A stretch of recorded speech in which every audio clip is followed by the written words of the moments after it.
Hello students, कैसे हैं आप लोग। आई होप आप लोगों की पढ़ाई बहुत अच्छी चल रही होगी। देखिए, आज का जो हमारा टॉपिक है वो है सामाजिक धार्मिक सुधार आंदोलन। क्या है? धार्मिक सुधार आंदोलन, जिसमें कि पहला ये जो है वो विभिन्न भागों में बटा हुआ था, जिसमें पहला क्या है, हिंदू, और फिर सेकंड है मुस्लिम, ईसाई, पारसी और सिख। इन सभी लोगों ने किस प्रकार से सामाजिक धार्मिक सुधार आंदोलन में भाग लिया और अपना योगदान दिया, हम आगे पढ़ेंगे। देखिए, यहाँ पर हिंदू जो है वो दो भागों में बटे, एक सवर्ण और दूसरे दलित। आइए देखिए, ब्रह्म समाज का जो स्थापना हुआ था वो आप लोगों को पता होगा किसने किया था। राजा राममोहन राय ने। याद रखिएगा 1828 में ब्रह्म समाज की स्थापना कब हुई थी? 1828 में।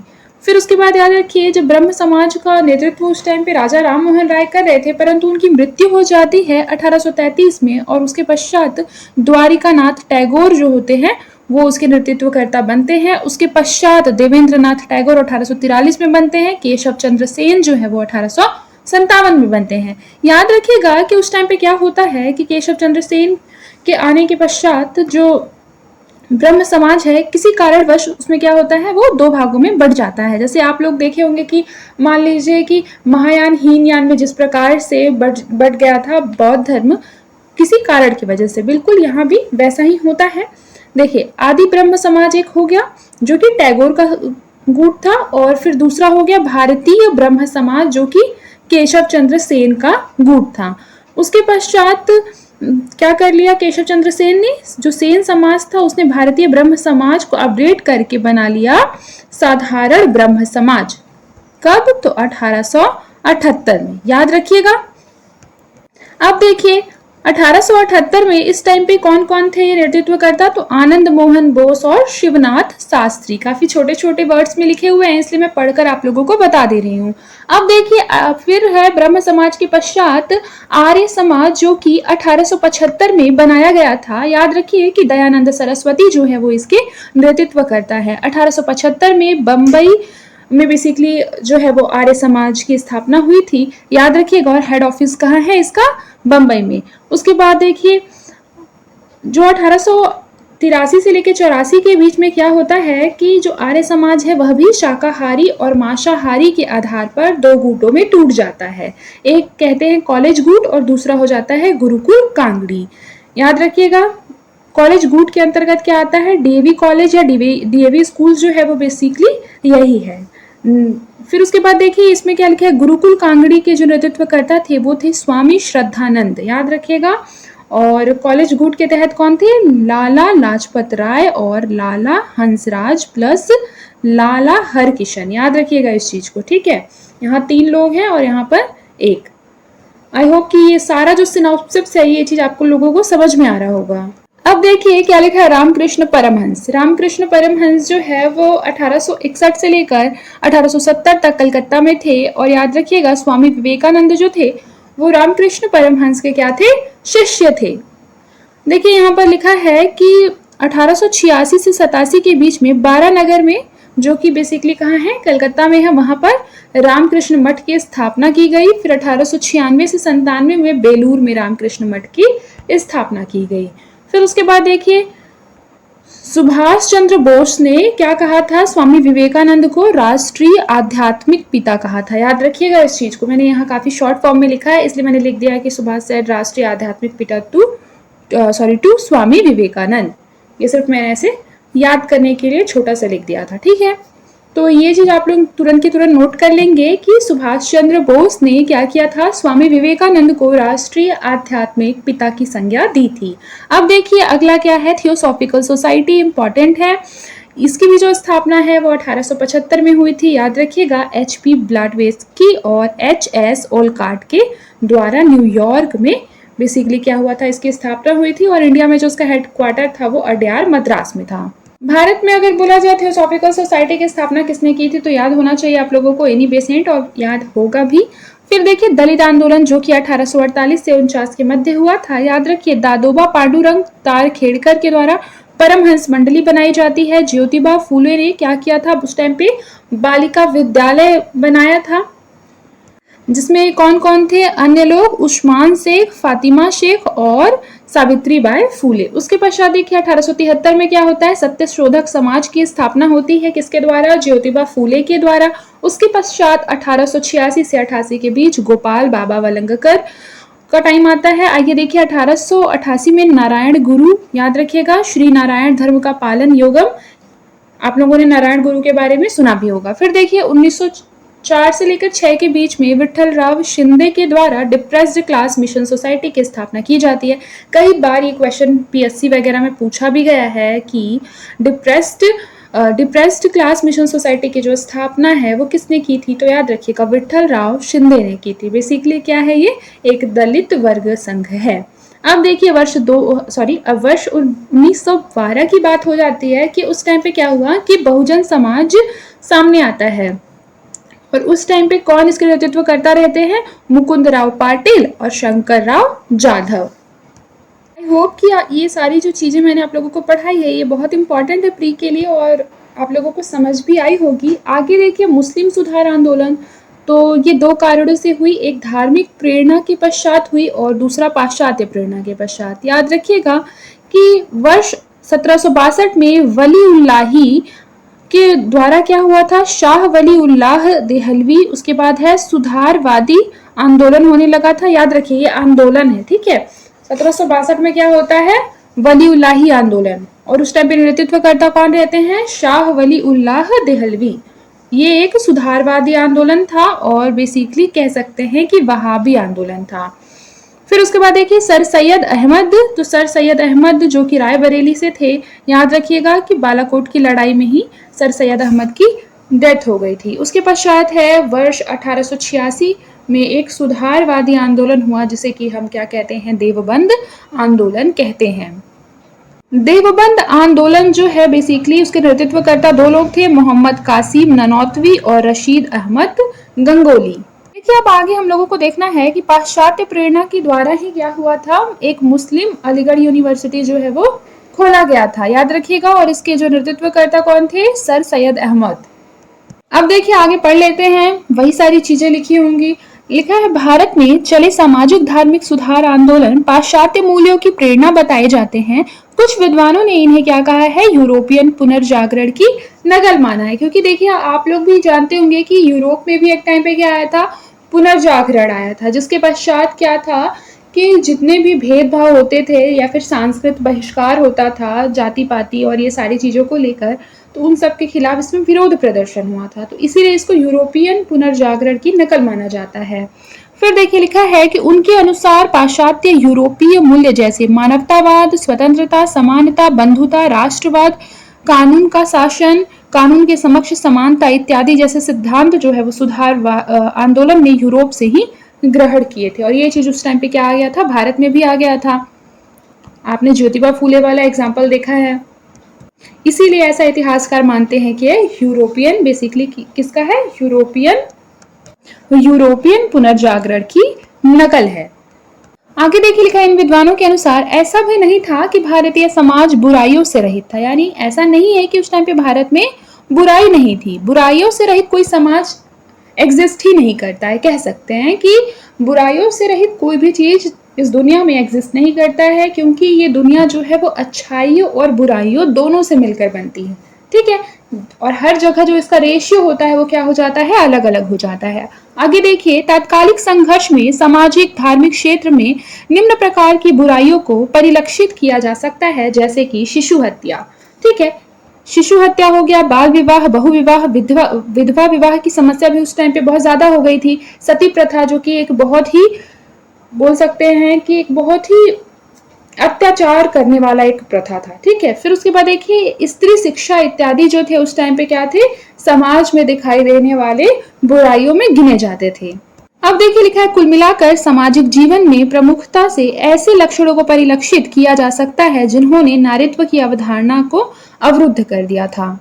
अब आगे देखिए सामाजिक तत्वों में छुआछूत, जाति प्रथा, वर्ण व्यवस्था तथा कथित नीची जाति कही जाने वाली जातियों से संबंधित ऐसी प्रथाएं जिन्होंने क्या किया था? सामाजिक रूप से उनके जीवन के मूलभूत अधिकारों को छीन रखा था। इन्हीं तत्वों ने क्या किया, विरोध प्रदर्शन करने का कार्य किया। धार्मिक जीवन में मूर्ति पूजा, बहुदेववाद, कर्मकांडवाद, पुरोहित जैसी, शोषण जैसी जो प्रथाएं थी वह भी उस टाइम पे प्रचलित थी, जिनके विरुद्ध सुधारकों में प्रयास किए गए थे। प्रश्न ये भी था कि क्या ये प्रयास मात्र पाश्चात्य प्रेरणा के ही देन थे अथवा इनमें भारतीय सामाजिक जीवन की गतिशीलता भी परिलक्षित होती है। इस संदर्भ में प्रस्थान के लिए पहला बिंदु यह है कि आंदोलनों को भारतीय सांस्कृतिक पुनरुत्थान की देन जो है वो माना जा सकता है। फिर देखिए पुनर्जागरण की अवधारणा और 18वीं सदी की अंधकारपूर्ण अवधारणा की पुष्टि करने वाली मानी जा सकती है। पाश्चात्य मूल्य सांस्थानिक रूप से भले ही पाश्चात्य कहे जाते हैं, किंतु विश्व इनसे अपरिचित न था। भारत के संदर्भ में भी यह कहा जा सकता है। हाँ, इतना अवश्य है कि पश्चिम में इन्हें संवैधानिक रूप प्रदान किया गया। फिर पाश्चात्य मूल्यों की विकृति अंधानुकरण के रूप में नहीं हुई, बल्कि इन्हें परंपराओं में ढाल कर लिया गया। फिर उसके बाद देखिए लिखा है आगे कि इस संदर्भ में क्या था कि जवाहरलाल नेहरू का वह कथन ध्यान देने योग्य है, जिसमें उन्होंने क्या कहा कि आज मैं पूरब और पश्चिम का एक अजीबोगरीब मिश्रण देख रहा हूँ। ना पश्चिम पूरी तरीके से अपने से जोड़ पाता है और ना मैं पूरी तरह से पूरब से जुड़ पाता हूँ। कमोबेश यही स्थिति जो है वो बंगाली बुद्धिजीवियों की भी रही, जिन्होंने 19वीं सदी के प्रारंभ में ये दबाव महसूस किया। किसी भी समाज के बौद्धिक वर्ग के लिए यह संभव भी नहीं होता कि वह नए विचारों से अछूता रहे। यानी आप लोगों ने बुद्धिजीवी वर्ग को देखा होगा, वह सारे विचार जो रहते हैं वो सारी विचारधाराओं को ग्रहण करने का प्रयास करते हैं। बंगाल बुद्धिजीवी भी इसका अपवाद नहीं थे। अब हम लोग आगे जानेंगे कि पुनर्जागरणवादी आंदोलन क्या था और क्या 18वीं सदी अंधकारपूर्ण थी या नहीं, ये सारी चीज देखेंगे। क्या पाश्चात्य पुनर्जागरण की यह नकल थी या नहीं, ये सारी चीजें हम लोग देखेंगे, याद रखिए।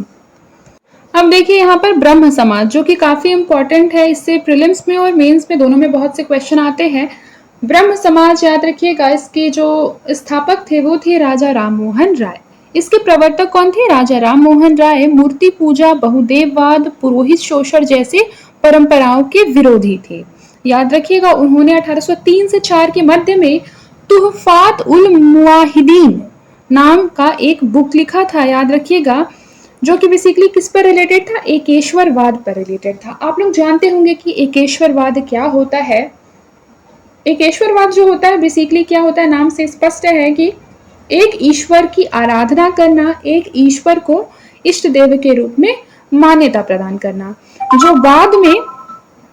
बाद में क्या हुआ, गिफ्ट टू मोनोथीस्ट के नाम से प्रकाशित हो गया। याद रखिएगा कि तुहफात उल मुआहिदीन जो बुक थी वह वही बाद में क्या हो गई, गिफ्ट टू मोनोथीस्ट के नाम से प्रकाशित हो गई। राजा जी ने एक विलियम कैरोले उनकी मुलाकात स्वामी हरानंद ने करवाई थी, जिसके साथ मिलकर राजा जी ने महावीर निर्वाण तंत्र नामक ग्रंथ लिखा था। इस तंत्र में उन्होंने जाति प्रथा को मिटाने के लिए शैव वैवाहिक पद्धति का चुनाव कर दिया था। 1815 से लेकर 1814 में समथिंग उसी टाइम पे क्या हुआ, उन्होंने आत्मीय सभा का निर्माण किया। कहीं कहीं पर 1815 ही मिलता है मैक्सिमम, लेकिन मान लीजिए कहीं 14 मिल गया तो टिक कर सकते हैं, ठीक है। यह किसने स्थापना इसकी किसने की थी, आत्मीय सभा की, तो याद रखिएगा राजा राममोहन राय ने की थी, काफी इंपॉर्टेंट है। अब देखिए आगे क्या लिखा है कि उन्होंने धर्म के मूल सिद्धांतों की खोज में उन्होंने आदि धर्म अर्थात ब्रह्म धर्म की परिकल्पना की थी। राजा राममोहन राय की शिक्षा दीक्षा एक मदरसे में हुई थी। बाद में वे काशी आ गए थे, जहां पर उन्होंने वेदांत का ज्ञान सीखा। बाद में विलियम कैरी के साथ मिलकर वे ईसाई धर्म का प्रचार करने लगे थे। बाइबिल के संदेशों पर उन्होंने precepts of Jesus a guides to peace and happiness, ये एक बेसिकली क्या लिखा, बुक टाइप का था, ये चीज लिखा, ठीक है, जिसमें कि क्या थे, ईशा की नसीहतें, सुख एवं शांति का संदेश लिखा हुआ था।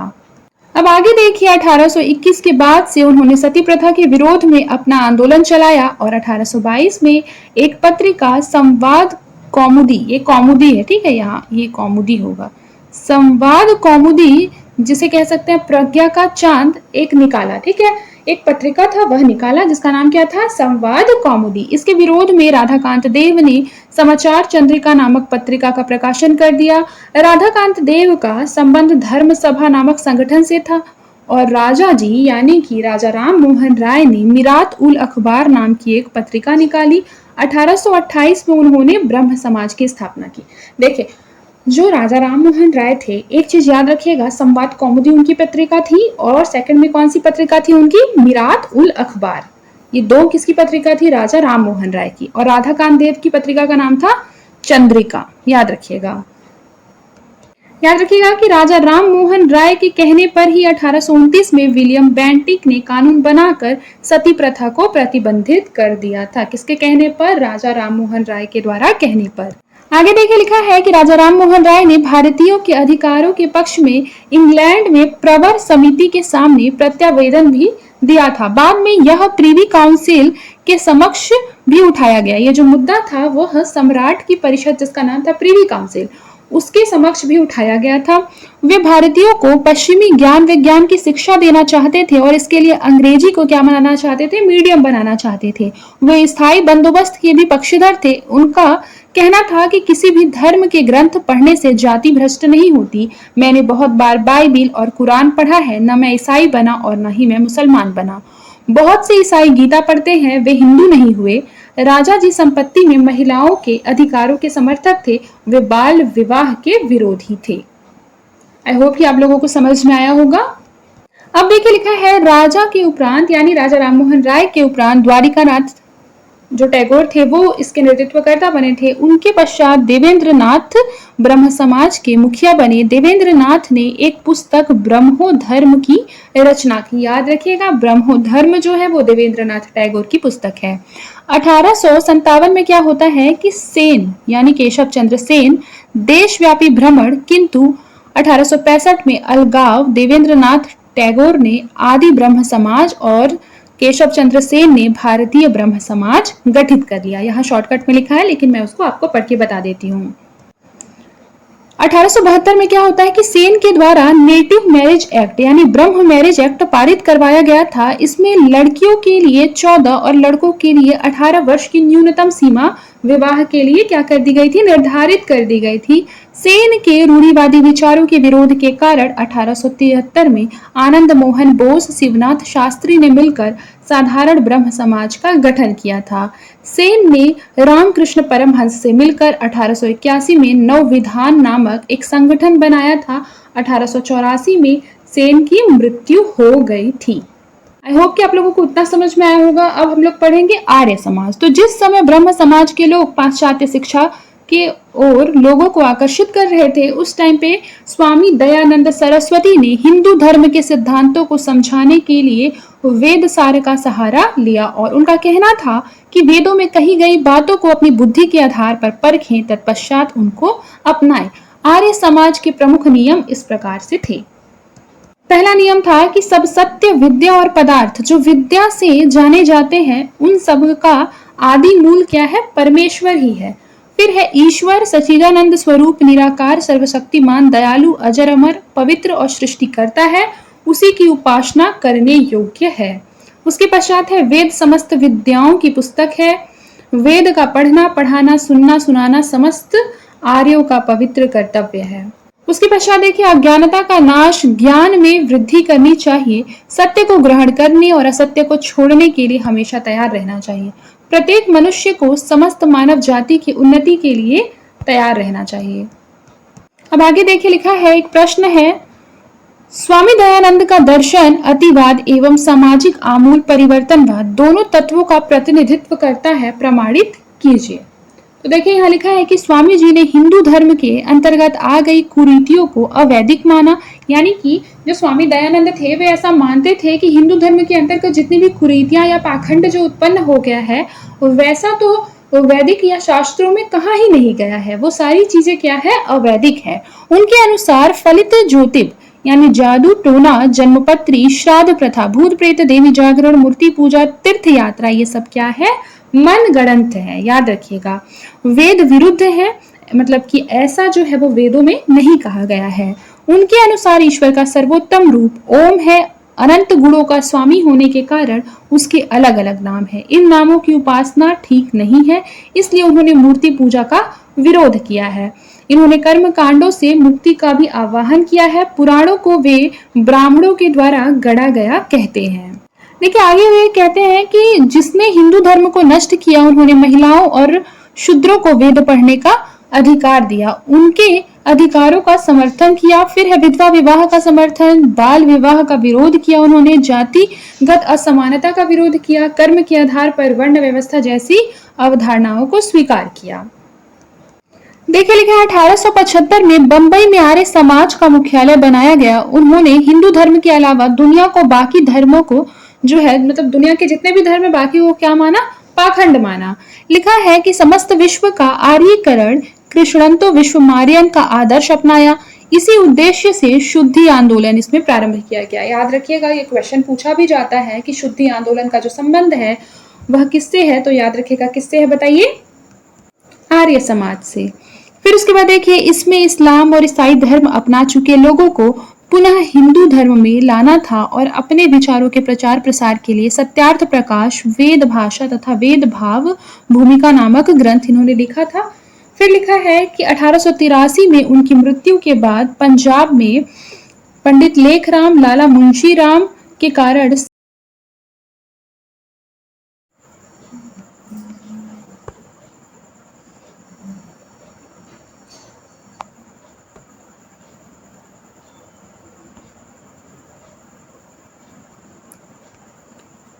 देखिए बेसिकली अगर मैं आप लोगों को आर्य समाज को समझाऊं तो सबसे इम्पोर्टेंट यहाँ पर यही है कि कृष्णंतो विश्वमार्यन का जो आदर्श है वो आर्य समाज ने क्या किया था, अपनाया था। और एक इम्पॉर्टेंट चीज ये है कि शुद्धि आंदोलन प्रारंभ किया था। और मैंने आप लोगों को बताया कि जो शुद्धि आंदोलन होता है वह क्या होता है, तो जो लोग इस्लाम और ईसाई धर्म को अपना चुके होते हैं उनको वापस से हिंदू धर्म में लाने के लिए शुद्धि आंदोलन को चलाया गया था। ये चीज आप लोगों को याद रखना है। फिर देखिए आगे क्या लिखा हुआ है, जो मैंने आप लोगों को पढ़ाया कि ये जो लाला मुंशी राम है इनके कारण क्या हुआ, सिखों ने सिंह सभा का गठन किया। आप लोगों ने सिंह सभा पढ़ा भी होगा या कभी क्वेश्चन भी देखा होगा सिंह सभा का, ठीक है, ये भी बहुत इंपॉर्टेंट है। और लिखा है कि 1886 में लाला हंसराज ने लाहौर में दयानंद एंग्लो वैदिक कॉलेज की स्थापना की। आगे चलकर यह शाकाहार बनाम मांसाहार और पाश्चात्य शिक्षा को लेकर आर्य समाज क्या हो गया, दो भागों में बट गया, जो कि मैंने आप लोगों को सिनॉप्सिस में बताया था। फिर देखिए लाला लाजपत राय के साथ मिलकर लोग कॉलेज गुट के समर्थक बन गए और स्वामी श्रद्धानंद ने 1902 में क्या किया, हरिद्वार में गुरुकुल कांगड़े की स्थापना की। देखिए आर्य समाज ने हिंदी हिंदू हिंदुस्तान का एक नारा दिया था। स्वदेशी राष्ट्रभाषा हिंदी और स्वशासन का भी इन्होंने प्रसार किया। फिर देखिए अकॉर्डिंग टू दयानंद सरस्वती उनका कहना था कि अच्छे से अच्छा विदेशी शासन बुरे से बुरे देशी शासन से अच्छा नहीं हो सकता। अब आगे हम लोग देखेंगे रामकृष्ण मिशन। तो देखिए रामकृष्ण परमहंस भारतीय समाज में उस टाइम पे क्या थे, एक प्रमुख संदर्भ माने जाते थे, एक महान पर्सनैलिटी माने जाते थे। जब आर्य समाज ने वेदों की ओर लौटो का नारा दिया और यह नारा देकर हिंदू धर्म को आदि रूप की ओर वापस से ले जाने का प्रयास किया, उनका मूल नाम क्या था, गजोधर या गदाधर था। याद रखिएगा कि रामकृष्ण मिशन के जो बेसिकली जिन पर ये बना है रामकृष्ण परमहंस, ठीक है, तो रामकृष्ण परमहंस का जो वास्तविक नाम था वह क्या था, गजोधर या गदाधर चट्टोपाध्याय था। ये कलकत्ता के काली मंदिर के पुजारी थे। इन्होंने काली माता की मूर्ति को समस्त ब्रह्मांड की माता माना। आगे देखिए यहाँ पर क्या लिखा हुआ है कि इन्होंने काली माता की मूर्ति को समस्त ब्रह्मांड की माता माना और लगभग सभी धर्मों की उपासना पद्धति को अपनाकर मानवता की कल्याण के प्रति स्वयं को समर्पित करने का प्रयास किया। वर्ष 1861 में उन्होंने भैरवी ब्राह्मणी के माध्यम से तंत्र मंत्र और जादू टोना का भी ज्ञान सीखा। आगे देखिए लिखा है कि वैष्णव दर्शन की पद्धति से राधा कृष्णा की भक्ति को आगे बढ़ाया। उन्होंने वैष्णव गुरु जटाधारी के माध्यम से भगवान राम की उपासना की। बाद में वे गोपी भाव से भगवान कृष्ण की उपासना करने लगे। दोनों ही साधनाओं के अंत में उन्हें भगवान अपने शरीर में प्रवेश करते दिखाई दिए। 1865 में वे तोतापुरी नामक भिक्षु के संपर्क में आए और अद्वैत वेदांत के ज्ञान को उन्होंने प्राप्त किया। फिर देखिए 1866 में गोविंद राय के माध्यम से उन्होंने सूफी सिद्धांतों को जाना और मुसलमानों की तरह दिन में वे 5 बार नमाज पढ़ने लगे। हिंदू देवी देवताओं की आकृतियां उनके मन से ओझल हो गई और उपासना के अंत में एक सफेद दाढ़ी वाले पैगंबर को उन्होंने अपने अंदर महसूस किया। वर्ष 1873 में शंभू चरण मलिक की सहायता से उन्होंने ईसाई धर्म का ज्ञान प्राप्त किया। कई दिनों तक ईसाई सिद्धांतों को वे अपनाते रहे। काली मंदिर भी नहीं आए और उपासना के अंत में ईशा ने उनके शरीर में उन्हें प्रवेश करते हुए वे दिखाई पड़े। यानी कि बोल सकते हैं कि रामकृष्ण परमहंस जो है वो सभी धर्मों का एक बार अध्ययन किए, सभी धर्मों के जो प्रवर्तक है या सभी धर्मों से रिलेटेड जो भी महान लोग हैं उनको वे अपने शरीर में प्रवेश करते हुए दिखाई देने लगे। देखिए कुल मिलाकर वे इस बात को स्थापित करने में सफल रहे कि दुनिया में सफल धर्मों की साधना पद्धतियां भिन्न भिन्न भले हो, किंतु वे मनुष्य की मानवता की ओर ही ले जाती है। मान लीजिए कि हमारे धर्म में लिखा है अलग तरीके से धर्म का पालन करना और किसी और के धर्म में अलग तरीके से लिखा है, लेकिन वे सभी क्या है, मानवता की ओर ले जाती है, ऐसा रामकृष्ण परमहंस का कहना है। और सभी का जो उद्देश्य है वो मानव का कल्याण करना है। इसी को उन्होंने हिंदू धर्म का मूल रूप माना है। उनके विचारों को आगे बढ़ाने का श्रेय उनके शिष्य नरेंद्र नाथ दत्त को है। उन्होंने 1893 में शिकागो में हुई प्रथम विश्व धर्म संसद में भाग भी लिया था। याद रखिएगा कि रामकृष्ण परमहंस जो थे उनके विचारों को आगे बढ़ाने का श्रेय उनके शिष्य स्वामी विवेकानंद को जाता है। और आप लोगों ने ये पढ़ा भी होगा, शिकागो वाला जो धर्म सम्मेलन हुआ था 1893 में, कई बार पीसीएस में डायरेक्टली क्वेश्चन पूछ दिया जाता है कि कौन से सन में हुआ था। और मान लीजिए 1893, 1894, 95, 96 दे दिया, बस इतना में ही कंफ्यूजन क्रिएट हो जाता है। तो आप लोगों को क्या करना है, इसको अच्छे से याद रखना है। आगे देखिए, और वहां पर वेदांत के विचारों का प्रचार करके न्यूयॉर्क में वेदांत सोसाइटी भी बनाई।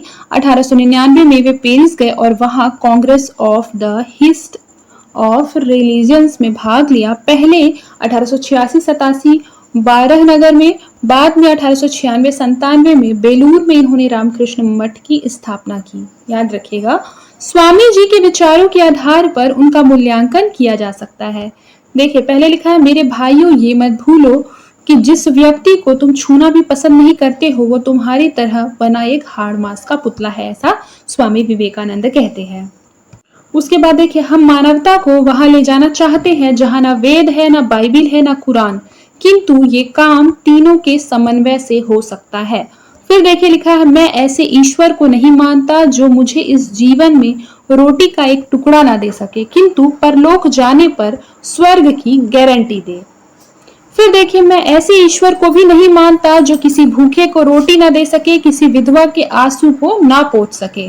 फिर देखिए लिखा है, 50 समर्पित पुरुषों के द्वारा इस देश को सुधारने में 500 वर्ष लगेंगे, किंतु 5 समर्पित महिलाओं के द्वारा मैं ये काम जो है वो कुछ ही वर्णों में कर सकता हूँ। सॉरी, यहाँ लिखा है कि 50 समर्पित पुरुषों के द्वारा इस देश को सुधारने में 500 वर्ष लगेंगे, किंतु 5 समर्पित महिलाओं के द्वारा मैं ऐसे काम कुछ ही वर्षों में कर सकता हूँ। अपने दोस्त सरफराज हुसैन को लिखे पत्र में स्वामी जी ने ये बात कही थी कि मैं अपने देश को वेदांत के ज्ञान से संपन्न मस्तिष्क और इस्लाम के शरीर के रूप में देखना चाहता हूँ। यानी बेसिकली बोला जाए कि जो मस्तिष्क है वो वेदांत के ज्ञान से संपन्न होना चाहिए और इस्लाम को बेसिकली वे शरीर के रूप में देखना चाहते थे। सुभाष चंद्र बोस के अनुसार जहां तक बंगाल का संबंध है, हम विवेकानंद को आधुनिक भारत का राष्ट्रीय आध्यात्मिक पिता कह सकते हैं। आई होप कि आप लोगों को आज का जो क्लास है वो समझ में आया होगा। थियोसॉफिकल सोसाइटी के बारे में हम लोग कल पढ़ेंगे। देखिए मैंने बेसिकली क्या किया है ना कि आप लोगों का ये वाला जो आप लोग क्लास करेंगे वो ना केवल आपके मेंस के लिए इम्पोर्टेंट है बल्कि वो प्रीलिम्स के लिए भी बहुत इंपॉर्टेंट है। इसमें काफ़ी ज़्यादा आप लोगों ने देखा होगा, मॉडर्न हिस्ट्री में मैं बहुत से ऐसे फैक्ट्स बता रही हूँ जिसको अगर आप नोट करते चलेंगे तो प्रीलिम्स में लास्ट डे रिवीजन के लिए हेल्पफुल होगा। तो आप लोग बेसिकली एक पेन और पेपर लेकर बैठे, जो मैं कहती हूँ इंपॉर्टेंट है नोट कर लीजिए, वो नोट कर लीजिए और बाद में रिवीजन कीजिए, ठीक है। बाकी आप लोग बहुत समझदार बच्चे हैं, अच्छे से पढ़ाई कर रहे हैं, आई नो दैट। तो आज के लिए बस इतना ही, मिलते हैं नेक्स्ट क्लास में। तब तक के लिए अपना ख्याल रखें और मन लगाकर पढ़ाई करते रहें।